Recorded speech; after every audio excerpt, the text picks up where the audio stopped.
Hello everybody, Ron Wildman in here on Middle Georgia Spotlight. Thanks for joining us again. Our guest today, a new newsmaker for us, the Brookdale Warming Center, which became a thing, how long ago, Steve? Steve North. Steve Bell. The Warming Center just celebrated 1 week of being open. And this Warming Center came together in like 4 days, just a few days. And the reason it did was that when the two gentlemen died Christmas Day, these were street type people. Yeah, I think one was downtown. I think maybe one might have been under an overpass. And so Lester Miller, our new mayor, who even just before he was sworn in, jumped on this. And he was like, this should not have happened in this community. And it's true, we have enough resources and for that. And so, action happened, which was great. And he said, here's an opportunity to work with the Board of Education. They have a building that's available, pull it together. And I'm telling you, there were commissioners down there making cots and making portable showers, and 2 commissioners drove to Pigeon Forge to get all the towels and linens. All the commissioners are 100% on board. This is over at old Brookdale School. Brookdale Elementary. Actually, it's been renovated fairly recently for a building. It's in good shape, isn't it? It's a fantastic facility. I think they had a big renovation just a few years ago, but probably because of their numbers, they merged with Riley Elementary, which became John Lewis Elementary. So that facility, which was great about it, is there's such great security. You can't get in unless we buzz you in. The way that it's set up, it allows us to have go by COVID precautions. The cafeteria is spread out. The facility is fantastic, and I've had some of the guests, and I like calling them guests. I don't want to call them client, and I don't want to call them resident. I want to call them our guest. And they say, this is the finest place I've ever been. And a young lady told me today, she said, I've been in a lot of shelters, and this is the nicest one. Now, what type folks are welcome to come there? Right. So I don't want people to think it's a homeless shelter. What this is a warming center for those that are vulnerable in our community. And it could be that someone lost their job to COVID. They can't pay their heating bill. Their heat's out. It doesn't matter. So we have homeless people. We have families there. This is really to make sure that all the basic needs for somebody who's vulnerable is met. A warm, dry, safe place, and 3 meals a day. 3 meals a day? 3 meals a day. And we're 24 hours a day. Well, as I said, how do they contact you if I need to go there and I don't know anything about the place? What do I do? Right. So a lot of our partner agencies, and we have a lot of nonprofits and agencies that are partnered in this and helping us. So you may have like some of the nonprofits like Daybreak and Loaves and Fishes. They're letting their clients know that they can come here. And also, one of the great things is the Macon Transit Authority has given us 100 bus passes. So those organizations have those. They can give the pass to somebody who would like to come to the Warming Center, and the bus will bring them straight to the center. So if I'm down in the downtown area, if you're in downtown, we have a lot of folks who wander around down there. Yeah, they can get that bus and it'll take them there. Absolutely, absolutely, absolutely. And we also have like deputies. Deputies know some of the people downtown that are vulnerable, and they'll say, "Hey, do you want to go to the Warming Center?" And they'll bring them. And we have friends. We have people who just bring their friends that know that they need to be off the street or their home's not warm enough for them. Well, imagine now that we know we have this facility, the average citizen sees somebody that they may think needs help. And it's happened. I had a lady, she's like, she drives up to the Warming Center and she just wants to tell us, there's a lady downtown. Somebody needs to go check on her. That's the kind of things we hear. And again, we can tell a deputy, we can say, hey, keep an eye out for, somebody. And we've had somebody who's also tried to pick somebody up who was panhandling, up like on Hardeman. They didn't want to come. The people that want to be there are going to be there, and the people that don't won't. Now, can somebody come in there and have his meal and move on if he wants to? Well, we've had a few people in the neighborhood that have come over, and I think we're going to have to put a stop to that. And the reason I say is today someone stole our milk and Your milk. and our lunches. Your lunches. And our lunches. So we only had 6 lunches. And I'm afraid that some of that in and out from, just people in the neighborhood, as much as we want to feed them, I've got to make sure that we have food for which we will. So now we have to make some protocols of putting a lock on the freezer door so that nobody goes in, of course. But most of our guests that are staying with us, they're so nice, and they're so willing to help us, and they're so willing to follow our rules. What's that? Every good deed. Yeah, it goes. Yeah, it goes punished. Yeah, yeah. Now, looking ahead, what do you see in the future? Now, it's basically it's been described as temporary. Yes. So the center is set up for 90 days. That gets us into March, which is warm enough that we're not going to have someone freeze to death. I think that in the future, if we see the need, this community sees the need, and our government sees the need, I think the mayor would probably like to see something long term. I personally see the ability of that great space, how it could be used. Right now, we're set up for 120 to 130 people set up right now. We can go up to 180 people. But what would be fantastic if it was permanent is that you can have some of those agencies on campus to help people with getting meds, help people finding jobs, help people with any legal needs they have. Grouping together folks. All under one roof. That would be a dream. And again, that would be something, if it could happen in the future, great. But right now, we're meeting those basic needs, but we also have a case manager that's helping people with those things. They come up and go, I need to get my prescription filled. Some have psychiatric disorders and they need their meds. And so we're helping them with that. Some need to go to the hospital. We help them get there. Some have disability or Social Security that has lapsed for some reason. We can bring in a legal nonprofit to help them with that. And that's what we'll do. But in the far future, to have them actually on campus, that would be fantastic. What is your security situation there? You told about Right. the lunches, but that had to be out of left field somehow. It was, and I think because, and I say that because I noticed that one of the guests that's not staying, that we've put snacks out and I see them hoarding a bunch and they're leaving, and I'm going, okay, we got to put a stop to that. But security-wise, and what's great for our volunteers to know too, is that you can't get into school. You know how tight a school is. So the front door is locked. Then you get into the foyer where the office is. That's where we do intake of these people. But then they have to be buzzed in to even go into the center itself. And there are cameras everywhere. But we have deputies there 24 hours a day.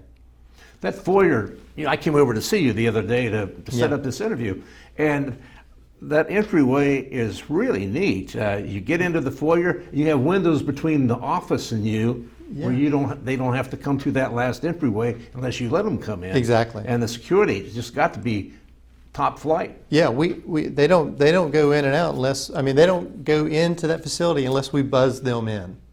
Now you're going to have, as you said, you're going to have singles, you're going to have families, you're going to have children. How do we have these arrangements set up in the building? So if you think of what a classroom's like, so we have one hallway, and that's basically our male hallway, our single males that we have come in.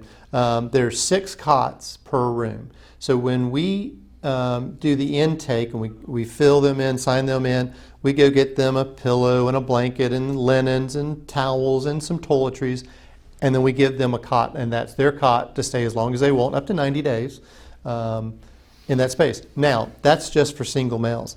The other hallway is for families. And so we do have some families in there. They can have that room to themselves. And those rooms are kindergarten rooms, which are great because they have a Jock and Jill bathroom. So there's a little bathroom in there. The males and single males have adult bathrooms over here. And we don't want the adult males just wandering the female halls, in the family halls. So we have protocols on that too, Okay, we've stayed through the night. We had some breakfast. What do they do the rest of the day? Well, they're all different, and everyone's got a different story. So you've got some that are going to take a nap during the day. You've got some that are in the cafeteria, which is kind of like the common area. You'll see we have plenty of books and magazines and games. They're in there doing that. Some go take a walk, and many work. So many leave to go do their job and come back. Well, that's right. Yeah. We have a smoking area designated in the front, and we had it in the back, but they would prop the door open, that was a security issue. We're like, okay, we're going to stop that. So we moved the smoking to the front. Again, they have to be buzzed in and out, so we kind of control that. You kind of have to go along with that, the smoking thing, to a degree, don't you? Right, and like even donations, I've put a donation ask out for like a galvanized trash can so they can throw their butts. And I'll tell you, this is how sweet the guests are. They're willing to help us. One of the guys asked me, she's like, Steve, do you have a rake? I want to clean up all these cigarette butts out here. They'll take all the trash out for us without me asking. They want to help and volunteer just as much as many of us in the community want to help. What type of reaction you get from your guests? They're so appreciative. I mean, they really are appreciative. And this facility setup is so nice. I have one female that says this is the nicest place she's ever been. I heard her outside the hallway telling a family member, she's like, this is the Taj Mahal. She's like, I've been in a lot of shelters and this is the nicest one. I have other people that thank us for that we've created this, and the city's created this, and with all the partners and the Board of Education, and they go, you treat us with dignity. And I would want to be treated with dignity too. I mean, I don't care what their story is. I'm glad that they're there safe and warm. And they're just really delightful people. Some have problems that are man-made, the self-made, and some are just because of life. And we don't really care. We just want them to be safe and happy. And eventually we'll find a way to maybe help them long term. Without a doubt. So we had a young lady come in the first day or so. She didn't have a job. She's got a job with Tyson now. We have one gentleman who works with his dad, and they clean a lot of the big stores all around Middle Georgia. And so, yes, and actually, I've got a friend of mine who works over in the Hillcrest industrial area. He called me. He wants to get all the business leaders over in that community together to talk with me. What are our needs? Like, maybe we have some opportunities of employment. Speaking of needs, what are your physical needs for the place, like stuff? Wow. So we put it out there, our list of things that we needed initially. And I'm going to tell you, this community has probably the biggest heart of any community. You ask, and they'll deliver. We have so much stuff, like we don't need any more clothes, we don't need socks, we don't need toothpaste, toiletries. We just need people to help sort it now. So our biggest need is volunteers. That's our number one need. And there are 3 areas of focus of volunteering. One, they can be at the desk doing intake, just signing people in. 2, they can help us sort these items like clothes by sizes, so we can help, because we have a lot of people they come in, they don't have anything. And they need a pair of pants, some shirts, they need a heavy jacket. All right, what size? We can go run and get it for them. It helps to know where this stuff is. Oh, it is, because that's why the sorting part. The sorting, because it would come in bags and boxes, and you can't just be digging through it. So we're working very hard on that organization of that. And then helping feed them, just serve a meal. Just because this is another great partner is Salvation Army, and they're the ones providing the meals 3 times a day. So come in and just help us serve the meal, clean the tables off afterwards. Well, the Salvation Army, what do they come in and cook, or do they bring the stuff with them? No, they bring it. They cook and they bring it on campus. We don't cook any food there. And so sometimes people have given us cans of food, big cans. Well, I'm sending that back to Salvation Army. They can use that. We can't use that. And then people are giving us like individual snacks, which are great, and we can put on the tables. We have a ton of water, literally a ton wall of water, which we need. New pillows, that's our immediate ask. And we have some people bringing in pillows now, because we went through our first 50 in just a few days. And so, like I said, volunteers and cash donations. So people can go to United Way's website, they can sign up to volunteer, we'll get an email and we can reach out to them. And then there's a COVID-19 relief fund that United Way has. And any money that's donated to that fund right now is coming to the Brookdale Warming Center to help us.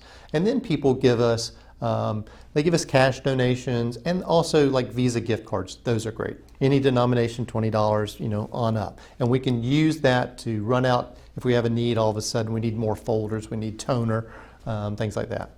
What's a day like for you when you come in there? What's on the table for you? My day is just juggling and interacting with I get a lot of phone calls, a lot of emails of people wanting to help, people sending me names of people I need to call, groups want to call. There's an issue with, someone's got an issue, like they haven't cleaned up around their area. We've got someone's got some food around there. They're not supposed to have food in their rooms. So dealing with things like that, logistical issues. We just got a washer and dryer running today, running back and forth with people from the Board of Education and the county of, fixing things, We've been building the airplane as we're flying it, and we're much sturdier airplane and steady. Utilities, how are those handled? Electric? Right now I think that's all handled through the Board of Education and I'm guessing the county. I would love, for Georgia Power or even the Macon Water Authority. Macon Water Authority's got a nonprofit. I haven't reached out to them yet to say, would you guys cover these utilities for 90 days? That'd be interesting, the answer they give you. Yeah, and they might. We just haven't. I did talk to someone that was with Georgia Power, and they had some money, some funds to give us. And I said, what about our utilities? And she's like, I don't know. Let me check. You need to call Tony Rojas down there at the Water Authority. And I know Tony real well, and I helped them. They established a nonprofit to help their clients with water needs. If you've got pipes that are rusted and water's just running out, the Water Authority can't help. They can't help with that. All they can do is just turn the water off. But with their nonprofit, they're able to maybe help step in with some funds to help. So maybe they might be able to do something. I know on our water bills they have a little check box. Yes. Yeah, you want to round up your bill, give $1? Absolutely. Well, what in your background makes you Why me? person Why be me? into something like this? So I am. So for 25 years, I own an ad agency. So I'm well known in marketing in the community, and I work with a lot of nonprofits, and I sit on a lot of nonprofit boards. One of the big events that I put on is the Macon Beer Festival, and we do that event. We call it a health fair disguised as a beer festival, and it's the biggest men's-centric health fair that we do. And that particular day, we have over 200 volunteers. That's relatively new too, isn't it? 10 years. 10 years already? 10 years this year. My goodness. We didn't have it this year because of COVID, but this would have been our 10th year. And so like at our last event, we gave away right at $60,000 in free blood tests for men. That's the goal, the blood tests for men. Our goal is to educate men about prostate cancer and the need for screening. And we give this test, which is valued at about $700. And so what works well for us is that the beer is like the sugar to an ant at a picnic. Yeah. It attracts about 3,000 people downtown. And we have about 1,500 people that are ticket holders. And so the beer doesn't affect the test, but it does grease the wheels. And the wife and the girlfriend will nudge their husbands, please just go get tested. Or the friends, we have friends that do it. And we have some incentives to get guys to do it. And so our goal this coming year will be to test 125 men at the event. That's what we want to do. Now the event, when will it be? I'm trying to think what the date is. It's around the mid-20s of October. October. Yeah, we moved it. For all these years, it's been in August, like the hottest day of the year. But what's the most wonderful thing about that event, nobody complains. We never have anybody complain. They say it's hot, but nobody really complains because they're having a great time and it's for a good cause. We say a party with a cause. But moving it to October, I think we're going to see an increase in numbers. Oh, of course. Yeah. Especially here in Macon. Oh, absolutely. Now, why did you get involved with that? That's a big job, Well, that started Pints for Prostate. We give to an organization, a national nonprofit called Pints for Prostates. And so I had just joined my Rotary Club, which I'm the president of right now, which is the downtown Macon Rotary Club. We I had read an article about a gentleman who was in advertising. He was 48. Somebody in his office had prostate cancer and died. He goes and talks to his doctor and says, "I'd like a PSA." And the doctor goes, "You don't need one. You're not 50 years old." And he was adamant. I want to. That's the blood. That's the blood test. He has the blood test. Something suspicious. They probably do a biopsy. He has prostate cancer. So he starts this nonprofit. The reason I got involved was I'm in marketing. Similar situation. I'm 42.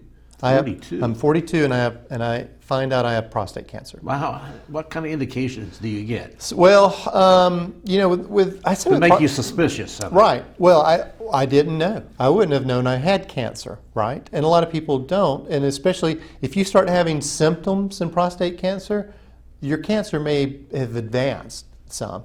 I had no symptoms. The way they caught mine was what's called a PSA velocity.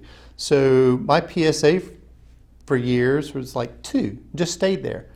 And so the next year when my blood test, it doubled. So it shot up, something's going on. So we do a follow-up with a biopsy.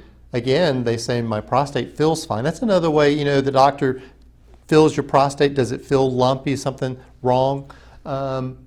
Nothing was wrong there, but the biopsy and the samples did show I had cancer. So I had my prostate removed robotically. That's probably the third person in Macon to have the robot do it. And for me, that's 11 years ago. So the Beer Fest is 10 years old. 1 year after I had prostate cancer, I started the Macon Beer Fest. Those early signs, what I was trying to get at is that do you feel anything? Do you suspect Some people have trouble urinating. Some people may have pain. This cancer, if you treat it, I tell people it's very worrisome when a doctor says you have cancer. And what happens is, and it happened to me, and I know your brain splits into 2 halves. One half is trying to listen to what the doctor's saying, and the other one you're having an internal dialogue of saying, "What? I have cancer?" And you're going through that. And what I learned was men are not educated about this disease, and it is men are stubborn and they don't want to talk about this, and this disease feels familiar. Yes, this disease can cause incontinence. That you hear men who have incontinence issues. You have men who talk about ED, erectile dysfunction issues. And every man is different based on their age and the cancer, and you score the cancer with what's called a Gleason score, and that kind of determines how your treatment is. So what we try to do, the reason that I started getting tested was my dad had prostate cancer. If your father has prostate cancer, you're 5 times more likely to have That's prostate why at cancer. 42. Yeah, I say men start at 40 if you can. If you've got family history in your 30s, I've met plenty of young men that have prostate cancer in their 30s, and I have to tell people this is not an old man's disease. Absolutely. Yet the medical field considers it that with the 50. Well, they age do. thing. There's like maybe the American Cancer Society may say 50. Other organizations say 40. If you have, like I said, family history, you might start getting your PSA checked in your 30s. And if you had a brother and a dad, you're 10 times more likely. If you're African American, you're 5 times more likely to have prostate cancer. If you went to Vietnam and was exposed to Agent Orange, you're 5 times more likely to have it. So you think about the age of the guys that went to Vietnam, so we're trying to educate men about just get screened. When you have a regular physical, let them do a PSA blood test at least. Know your numbers, if they change. With all this change in different ages, how do the insurance companies look at this? Do they go along with what's needed, or what's your experience? I think so. I would probably counsel someone double check with your insurance company. But the PSA, it's an easy test. They're already doing your blood test. And when the test that we give away, it tests your PSA, it tests your cholesterol, it tests your triglycerides. We had one of our guys come back. His triglycerides were off. He needed to go on a diet. He found out, and he wasn't overweight. Like I said, it's not an expensive test. I mean, the PSA test is not expensive, and all our tests are donated. So we have another nonprofit called the Prostate Council, Education Council. They send us all the tests for free.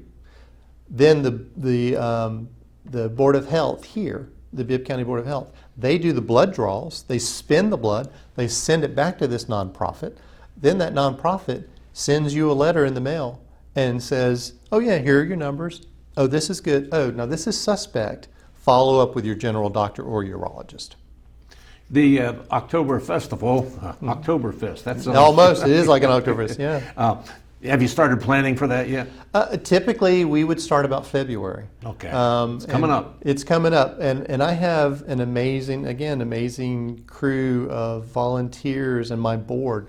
And man, we can knock out a beer festival. We know how to do it. And every year we get more medical people involved because they see what good we're doing.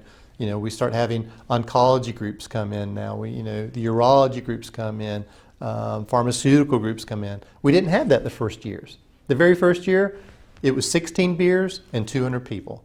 Now we're 3,000 people and over 100 beers and wine. People realize.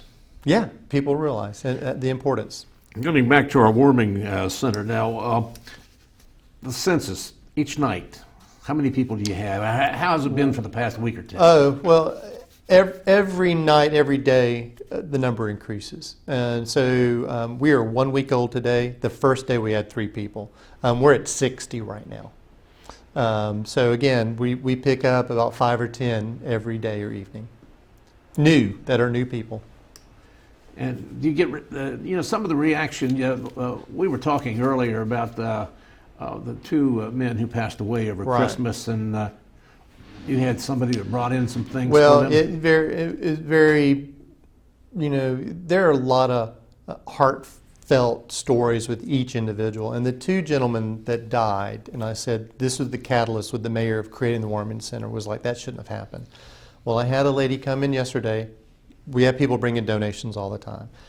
And she named one of the guys, and I can't think of his name. I want to say Howard. She's like, he was my friend. And she's like, these were the clothes that I had bought for him for Christmas Day, and I was going to go get him and bring him to my house to give him all these clothes. So, she's very teary that she wasn't able to give the clothes that would have kept him warm. But she brought them to someone else now that's going to keep somebody else warm. The rewards personally must be great for you. It is, and I say it, selfishly, all that community love, and it flows right through me, and I'm appreciative.